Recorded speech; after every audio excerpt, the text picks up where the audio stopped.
Oi pessoal, tudo bem? Hoje a gente vai estar dando continuidade aos nossos vídeos aqui da parte de mecanismo, né? Na verdade a gente está fazendo aí um segundo vídeo, né? O segundo vídeo falando aí sobre o guindaste, né? Aquele princípio que a gente estava falando lá do guindaste elétrico, né? Um aluno tinha perguntado sobre outros conceitos, né? E aí a gente está trazendo aí nesse segundo vídeo, né? O primeiro a gente falou, né? Sobre aquela observação, né? Acho que é Marcelo o nome dele, se eu não me engano. E agora a gente vai falar sobre outras observações. Vou fazer um outro vídeo também, né, falando sobre esse sistema com engrenagem, né, como é que é o princípio dele ali, de aplicação, né, das forças, né. Bom, mas vamos lá, né. No último vídeo a gente falou sobre a questão da força, né, de aplicação da força dele, a questão de força-peso, diâmetro, enfim. Vamos verificar sobre a questão de altura, né, deslocamento da carga, né, e sobre potência efetiva, né? Então vou mostrar aqui algumas, deixa eu colocar aqui do lado que vai ficar melhor. Bom, vamos lá, altura, né? Vamos verificar aqui primeiro a questão de altura, né? Essa altura aqui, né, ela está ligada justamente a o deslocamento da carga, né? Quanto é que vai ser deslocado da carga, tomando como base o comprimento, né, do cabo, né, do cabo de aço, né, do cabo que está alocado aí na polia, né? Então você tem, enfim, carretel, né? Então você tem o comprimento do cabo útil, né? E vai ter o deslocamento dele com base na realização do trabalho efetivo ali pelo guindaste, né? Dependendo aí de quanto é que vai ser arrastado, né? Então, para saber essa altura, né, a gente precisa fazer o seguinte, né? A altura vai ser π, vou colocar aqui já 3,14, né, multiplicado pelo diâmetro, né, e pelo número, né, de voltas na manivela, né, ou seja, esse número de voltas aqui que vai ser o deslocamento. Então, o que acontece é que é bem interessante isso, né, esse princípio aqui do guindaste elétrico, né, como ele tem um carretel, esse carretel tem um diâmetro ali específico, né, vamos colocar aqui o D, com base nesse diâmetro, quando você completa, né, uma volta nesse carretel, que é basicamente o que a gente comentou no último vídeo também, né, quando ele completa uma volta, né, ali nesse carretel, né, supondo que isso aqui seja o cabo, quando ele completar uma volta em todo o seu comprimento, ele vai começar a aumentar o diâmetro, né, porque ele vai dar uma volta em cima dos próprios espirais que já estavam lá, e assim sucessivamente. Então, esse diâmetro aqui, né, ele muda, né, ele aumenta, né, perímetro, né, não tem para onde correr, né, você tem lá um determinado perímetro com um diâmetro qualquer, se esse diâmetro aumenta, né, esse perímetro aumenta também, né, então eu estou falando isso, né, pelo seguinte motivo, né, esse cálculo aqui você pode usar ele, né, tomando como base um diâmetro específico, né, se esse diâmetro aumenta, obviamente esse D aqui também tem que aumentar, né? Tem que levar em consideração aí o diâmetro com base na espessura, né, do cabo, né? Então aí fica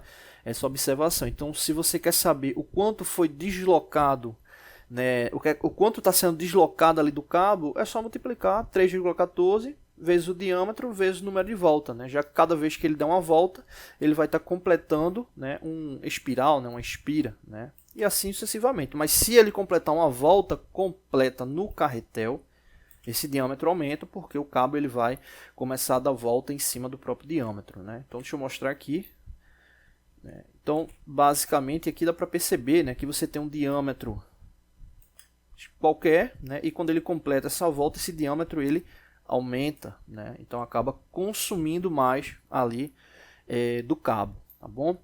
Bom, uma outra consideração também é sobre potência, né? Potência efetiva, né? Potência efetiva é bem importante aí por questão de rendimento do motor. Então a potência efetiva, vou chamar aqui de WE, ela é igual a força-peso, né, o FG, multiplicado pela altura. Essa altura, entenda aí o deslocamento do cabo, né, o quanto é que foi deslocado do cabo, né, então aí você vai ter a potência efetiva, tá bom? Então é isso, não deixe de se inscrever no canal, toda semana tem vídeos novos, valeu!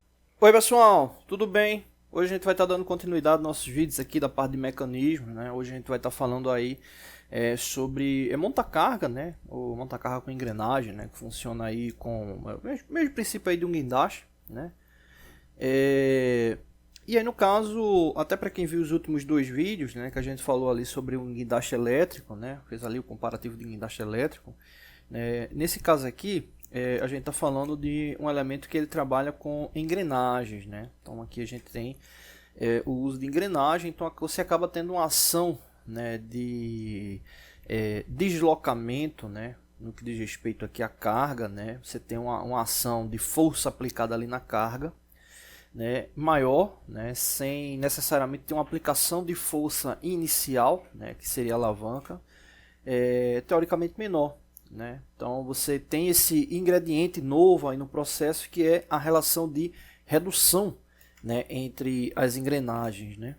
Na verdade, a relação de redução não é nem o principal princípio, né, relação de redução, e sim o torque que você tem ali do deslocamento, né, tomando como base ali a engrenagem de acionamento primária, né, e a distância, né, para a engrenagem secundária, né, que vai estar realizando o içamento. Né, então aqui acaba sendo um ponto importante ali no processo. Bom, relativo à aplicação da força, aqui a gente tem o seguinte, né, vou montar aqui a fórmula para a gente ver como é que funciona. A gente teria a força de aplicação, vamos chamar aqui de F1, a gente teria que multiplicado pelo comprimento da alavanca, né, vamos chamar aqui de L, e esse ingrediente novo que é a relação de redução.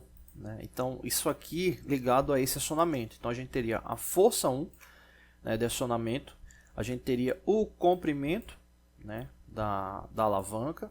A gente fala de alavanca, né, muitas vezes o pessoal fica pensando naquela questão manual, mas é o princípio físico, né? Não necessariamente precisa ser manual, pode ser uma ação elétrica mesmo, né? Um motor, como a gente viu no último vídeo. Né? Isso é só a questão do princípio físico ali para a ação do mecanismo. Né? Então você teria esse comprimento e teria a relação de redução. Né? A relação de redução, nesse caso, é a relação com base no número de dentes da engrenagem. Essa relação de redução, ela entra nessa jogada aí por causa do torque mesmo. Né? É uma ação que vai estar relacionada ao torque. Quem viu nossos vídeos aí falando sobre torque, né? A gente fez aí as análises, né? Então a gente fala sobre essa questão da relação de redução e o torque, né? Então dá uma olhadinha aí na série de vídeos aí da playlist de mecanismos, né? Tem vários vídeos aí falando sobre isso. Então a relação de redução ela entra aí com essa questão com base no torque, né? Mas aqui vai entrar de fato aqui o valor aplicado à relação de redução. A relação de redução, lembrando que é a indicação aqui do número de dentes da engrenagem motora, né, vamos assim chamar, em relação à movida, né, ou seja, primária e secundária. Né, então, se você tem lá uma ação lá de 20 dentes na engrenagem, vou chamar aqui de Z1, vou colocar aqui ao contrário, Z1, né, engrenagem motora, né, 20 dentes, né, que seria Z20, e na outra, né, Z2, a movida, você teria 40 dentes, né, então aí você tem uma relação de redução da seguinte forma: a cada 2 giros na engrenagem motora, né, a cada 2 giros na engrenagem motora você tem um na engrenagem movida, né? Ou seja, você vai precisar girar 2 vezes para dar um giro completo nessa aqui. Nem por isso significa que o deslocamento vai ser menor, né? Aí também vai estar muito relacionado ali com o diâmetro, né, dessa polia que vai estar deslocando ali a carga. Bom, com isso informado, voltando aqui a essa questão da aplicação da força, deixa eu apagar aqui, escrever de novo, vai ficar melhor aqui. Então, a gente tem a força, né, aplicada ali na alavanca, né, multiplicada ali pelo comprimento da alavanca, né, e a relação de transmissão.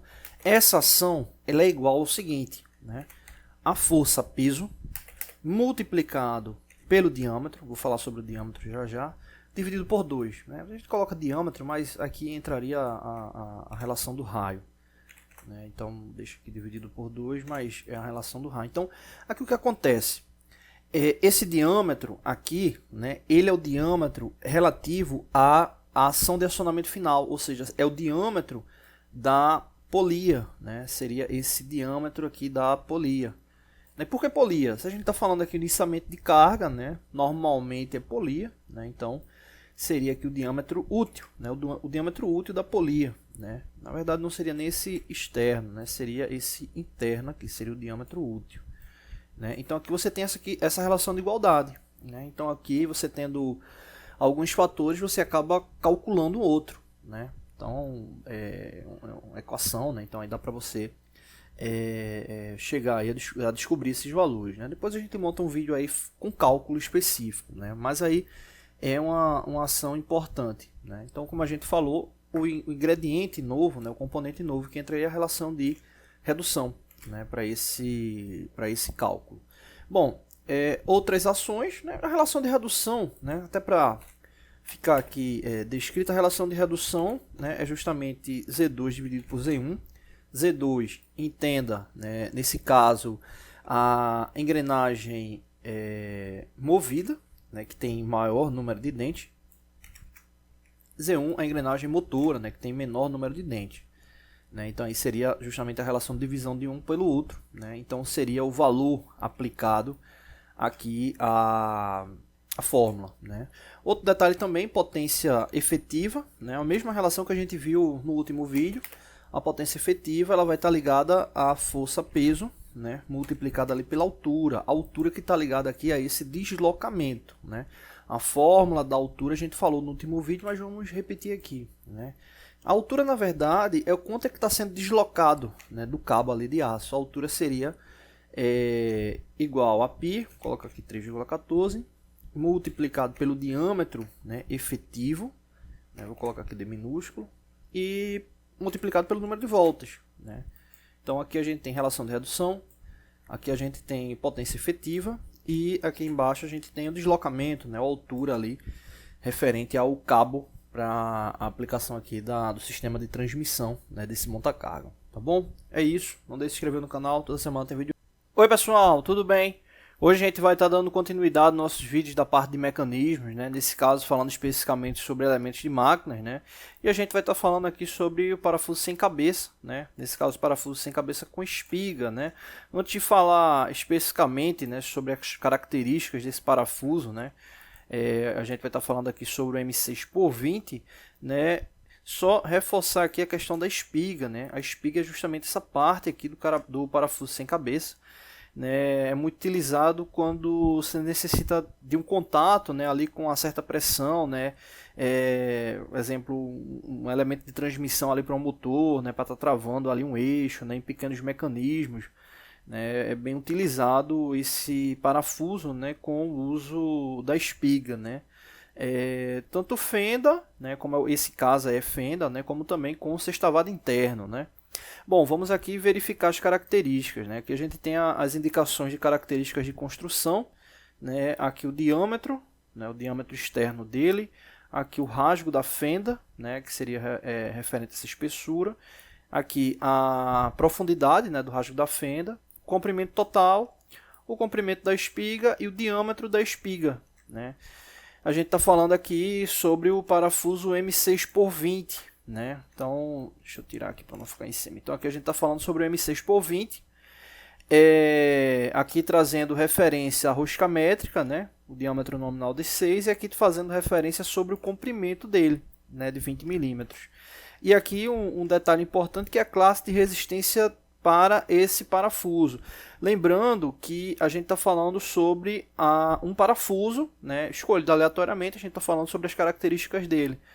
Não é que todo parafuso sem cabeça com espiga vai ter que ter essa classe de resistência, né? Inclusive a gente tem 2 vídeos, né, aí no canal falando só sobre classe de resistência, né? Então é uma situação que depende muito do tipo de aplicação, né? A gente sabe que a classe de resistência ela vai implicar diretamente no custo, obviamente um custo visando, né, uma determinada necessidade de projeto, o qual o parafuso ele vai estar atendendo ali uma necessidade específica, né? Exemplo, esse caso aqui mesmo do A480, né? Ele tem uma característica bem peculiar, mas a gente vai falar daqui a pouco sobre isso. Bom, a gente viu aqui as características de construção, vamos verificar aqui as medidas, né? Então, deixa eu diminuir aqui para ficar melhor, pronto, aqui vai ficar melhor. Bom, então nesse caso aqui, o parafuso M6 por 20, né, ele traz aqui como o diâmetro nominal dele 6 milímetros, né, ou seja, o diâmetro externo, né, faz referência aqui à rosca, né, então tomando como base ali a crista da rosca. O N, o rasgo da fenda é de 1 milímetro, né, um parafuso com diâmetro relativamente pequeno, né, então o rasgo da fenda dele também é curto. né? A profundidade, né, do rasgo da fenda é de 2 milímetros, né, que seria o T. O comprimento total dele 20 milímetros, né, trazendo aqui referência também à denominação geral. A referência do comprimento da espiga 3,3 milímetros, o diâmetro da espiga 4,3 milímetros. Aqui vem outras características. A profundidade do filete, né, 0,61 milímetros, né, ou seja, a referência, né, de altura da construção ali do filete, né, então nesse caso aí ele teria 0,61 milímetros de profundidade, né, seria essa referência. E aqui traz a indicação da classe de resistência, A480. Né, a relação peculiar que tem aí sobre essa designação está ligado à liga dele, né, que traz justamente esse numeral 4. Né. O A está referente, né, ao aço austenítico, né, e o 4, né, uma liga trazendo aí, principalmente cromo, níquel e molibdênio. Né, são os principais elementos de liga. E ele traz um detalhe interessante que é a aplicação. Ele é muito utilizado, né, em elementos que têm uma alta taxa de contaminantes, né, exemplo, corrosão. Né, é muito utilizado aí na área marítima, né, justamente por causa da resistência à corrosão. Né, então essa classe, né, A480. O A4 está ligado à questão da liga, né, aço austenítico, no caso estrutural, com a adição de liga de cromo, níquel e molibdênio. O 80 ele faz referência à resistência à tração, né? Ou seja, você pega esse valor e multiplica por 10 newtons por milímetro quadrado. Né? Então a resistência à tração desse parafuso é 80 vezes 10. 80 vezes 10 obviamente vai dar 800. Né? Então a resistência dele é de 800 newtons por milímetro quadrado. Resistência à tração. Né? Então é a referência aí da classe de resistência. A broca, né, caso você venha fazer o furo roscado para uso desse parafuso, a broca indicada é de 5 milímetros.